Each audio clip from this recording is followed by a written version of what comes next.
Hey everyone, welcome to One Click Nexus. Today I'll show you how to block all ads on your iPhone using built-in settings. Let's jump right in. First, open the Settings app on your iPhone.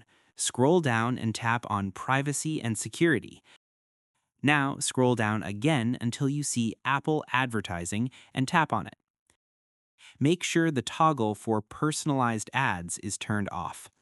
Next, go back to the main settings menu and tap on Screen Time. Then select Content and Privacy Restrictions. Under the Privacy section, you'll find Apple Advertising. Again, tap on it and select Don't Allow. Now, for the final step, go back to Settings, scroll down and tap on Safari.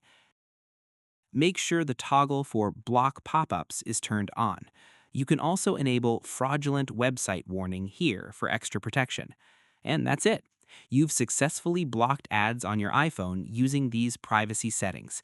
This will significantly reduce targeted ads and pop-ups across iOS. If this tutorial helped you, don't forget to subscribe to One Click Nexus for more iOS tips and tricks. Thanks for watching.